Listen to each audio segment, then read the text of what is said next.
you call me your baby when you're holding my hand. Hello guys. This video is kind of going back to what the Howlermouse channel kind of started out as I sort of figured out what I want to do and start my voice. I've ended up being part of the comic book YouTube community sort of by accident. I started out with I was living with somebody at the time, and you know, due to space and everything like that, I had all my comic books. I had like 26 boxes of comics, and they were getting put into a closet. So I started making a YouTube videos where I was taking one box and going through the entire box so I would know what was in each box. You know, they were labeled and stuff, numbered. And I had no idea that anybody was going to watch the videos, you know, and people started talking to me. Captain Strangelove, she was known as that one Strawberry. I think she's that Kamikaze Strawberry now or something. And eventually, you know, it was the early days of the community, man. It hadn't been around that long. Possibly up to a year before that or something. I don't know. I used to know. And it was very small, and as I kept doing this, because there was people talking about comics and stuff, I would always do, and I still do that, just not as often, you know, gems, little gems that weren't well known or worth a lot of money or weren't highly acclaimed and stuff.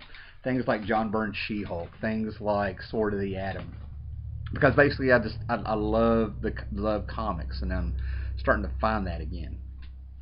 And it all goes back to the little stories and the art in the books that you can dig through and find, and it's a surprise. And Gambit 896, let me make sure I got it right. I usually never get the numbers right.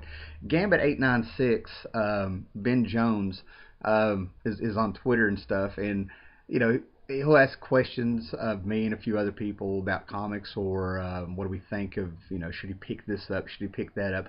And and it was funny. I mean, it's nothing bad, but he sort of called me out. You know, he brought up the book I'm about to review, and he was like, you know, you did say you were going to review it, and I think I said that like over a year ago and stuff. So, you know, it's kind of time for me to back up, and I've said I was going to review tons of books and other videos and stuff, and it's time for me to do it. So this one's dedicated to Gambit 896, Ben Jones and stuff. This one's for you, buddy. I hope I do all right with it and stuff. But the book is Secret Identity by Kurt Busiek, a 4-issue prestige format book. Didn't get the Elseworlds label. That's one of the first things I noticed. And this was actually at the rise of the internet having more and more sites and more thorough and quicker comic book news. And it was at the decline of books like Wizard and things like that. So I heard about the book in Wizard, but I never found out if this thing sold well or if it had, you know, won any awards, which I'm pretty sure it didn't. But I think, you know, there's no way in the world that I cannot imagine that anybody who read this didn't sit there and go, this is Kurt Busiek's best work in some shape or form. You know, I think it's his best work, but there's no way you can read this and not say, man, this is a damn good story. Okay? Now, came out, you know, there's 4 issues. Now, Kurt Busiek, I'm positive he said he got the inspiration for this from DC Comics Presents number 87 from 1985, right in the middle of the Crisis on Infinite Earths. Basically, this is Superman from Earth 1 back then, for you guys to know. This is basically the Silver Age Superman. During the Crisis and stuff, we get the story of the Earth Prime Superboy. For you guys that don't know, Earth Prime is our world. This is where all these characters are, you know, in comic books, and we know everything about them by reading the comics.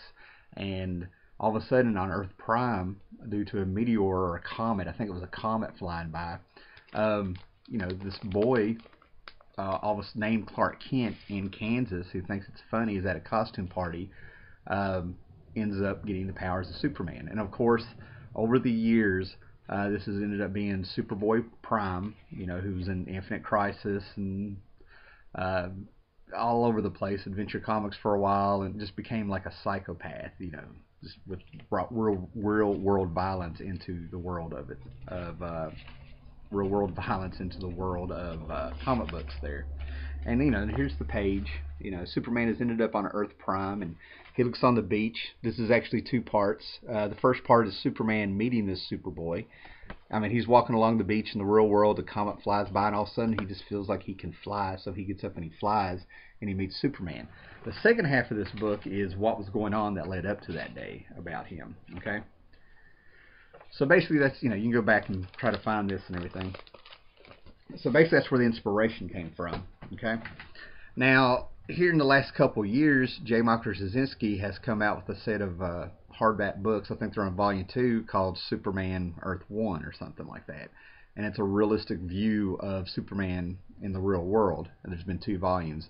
And Jeff Johns has done Batman Earth 1, a realistic view of, I want to say it's Bruce. I don't know if it's Bruce Wainwright or not. But basically what happened was I didn't pick those up because it's already been done. It was done with Secret Identity by Kurt Busiek, and he was supposed to come out with a sequel that was Batman Creature of the Night. And I remember, about 4 or 5 years ago waiting on this, and all of a sudden I just never heard anything else about it. So it was going to be set in the real world also. So that's where I think your Superman Earth 1 and Batman Earth 1 books come from. Okay? Now, the reason I really like this is that this thing feels like a very personal story, at least for Kurt Busiek. I've never heard if he said he did, or if it was, or I've complimented him online about it, and he gave me a big thank you. I didn't get any inside tidbits and stuff, but all this, what this is about, is that there are themes in this book. Okay, it is called Secret Identity. It is called Superman. First place your mind goes is, superhero secret identities. They got to protect their family, protect their identity, try to have a normal life. So they wear the masks and everything like that. Well, basically the secret identity is, in this one, the theme that goes through this is, what's our place in the world? Who are we? The big questions. They're almost cliche. And this is so good. These 4 issues, man, we have the journey of a man from, teenage years all the way to, the last couple pages of this being in his twilight years, if you will, and what we go through in those stages of life. I mean, it's pretty big, okay? And it's just so well written. A majority of it is written in one-person perspective. Because what is ironic is that, yes, he is Superman, but in the real world he's a writer. It starts out with his journals and things, what's going through his mind, his life. And first thing we pick up on is his birthday, and his name is Clark Kent. He lives in Kansas, and I think it was called Pickettsville. Pickettsville, Kansas is where this boy, in the real world, his parents named him Clark Kent because they thought it was cute. Their last name was Kent. They lived in Kansas. We could give our son a famous name. It'll be great and everything. And just to throw you off, Kurt Busiek actually has panels using old Superman footage and stuff, man. And it creates an interesting dynamic because the artist is Stuart, and he has a very nice, neat, well-proportioned style that it's very close to realistic. Oh, it's so bad. It's not cartoony, it's very different from the Siegel and Schuster years, if you will, obviously. And we get a very real world feel right off the bat, of doing this. But it starts out with Clark Kent's birthday.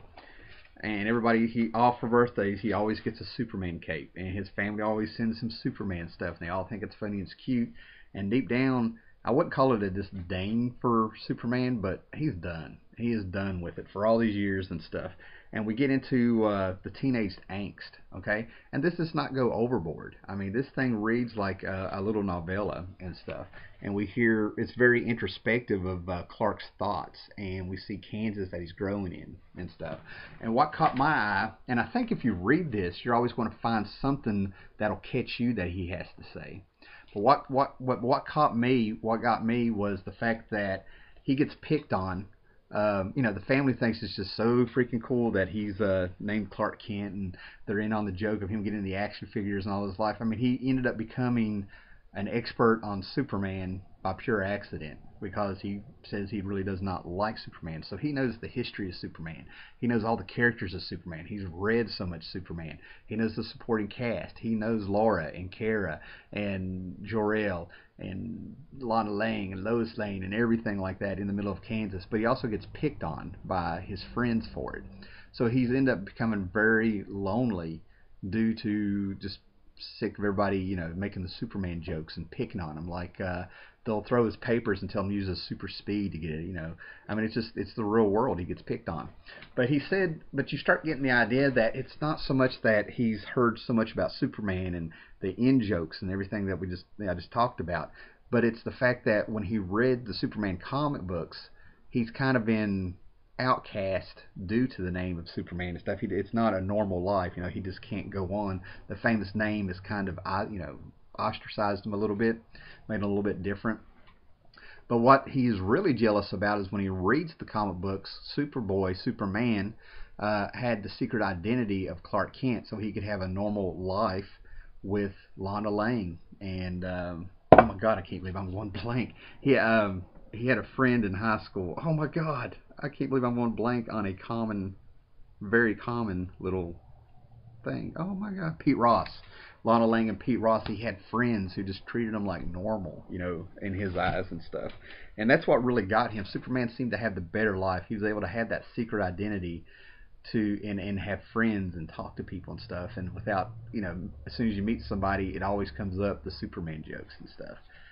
So this is also kind of made him wonder, what am I going to become? I mean, it's not just a joke. Everybody's expecting the Superman thing, and then on top of this, it doesn't really say it, but he likes to write, and Clark Kent's a reporter. So it's something you read and you really get into it. So basically, what happens is that one night he decides to go camping for himself, and he wakes up in his sleeping bag all tangled, and he looks up and he's flying. And it never really spells out how he got these powers. But in comic books, Superman is where superheroes took off, and his influence is undeniable about him actually being of everything that he's inspired and touched and everything. Everything that comics is, character-wise and stuff, comes down to Superman, But what also happens in this book is that, though it never actually really names how these powers came to be, his knowledge of Superman, probably whatever happened to him, influenced those powers to take that shape like Superman's powers. There's no telling what he really couldn't have done. He was able to be, all of a sudden he can fly and he can do things and stuff like that. Now he's got something else to deal with. Well, Pickettsville, Smallville has a Halloween festival, and he ends up dressing up like Superboy, and he goes out and he meets his friend and everything like that, his girl and his friends. And there's a lot more going on. I want people to read it and stuff. But he gets out there and there's this big accident, and he ends up jumping in there with his powers in a Superman costume, and he saves the day and lives. And it's still brutal. It's real life explosions and things like that go on. And he gets the attention of the government. So here he is as a teenager. And as we go through life with him, he moves to New York. He meets a girl named Lois, and they kind of laugh, and they actually fall in love, and he's thinking about a future, and he becomes, I think he actually does become a reporter, and he ends up writing books and novels and stuff. In real life, he's still got to make a living, so he ends up becoming a writer, and we continue with that one-person perspective narrative and stuff.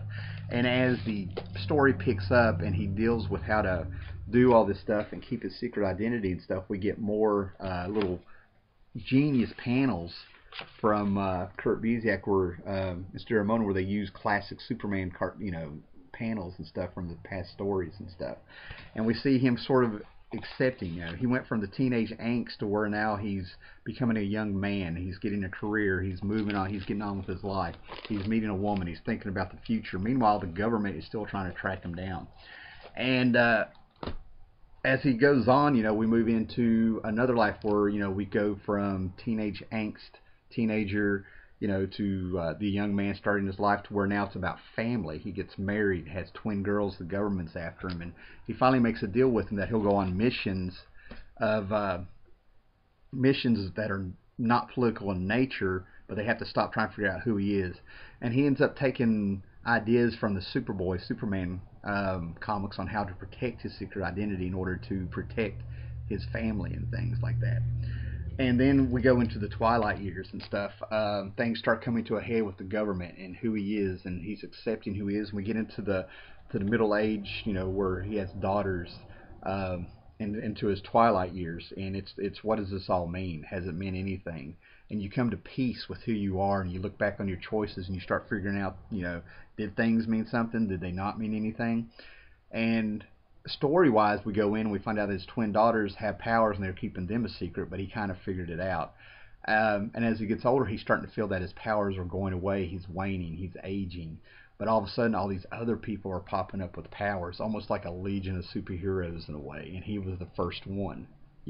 So was this art imitating life or life imitating art in this story? Superman was considered the first superhero that inspired all the others, and now here he is, and he can share this now with people. It's not his secret anymore, and it helps him in his older age find out that he really did know who he was, and it's been a good life. Now that's just an overview, man. When you read this thing and you see the dynamics of what Kurt Busiek had set up with, using a panel from Superman here and there, the comic books to play off of a contradiction or sort of symbolize what's going on in the story. It's genius and stuff. And you kind of, like I said, you grow, you kind of travel through chapters of this Clark's life and stuff. And you're just like, oh my God, this is amazing, man. So go out and pick out Secret Identity. It's one of those things where I can keep talking about it, and I just gave you a brief overview, man. This is a Kurt Busiek. This is the writer coming out of Kurt Busiek in my eyes. This is just so good, and the art is exceptional, and it's just really, really good. So go check it out. Secret Identity, 4 issues. I'm sure it's in trade, man. All right, there you go, Ben. That was for you.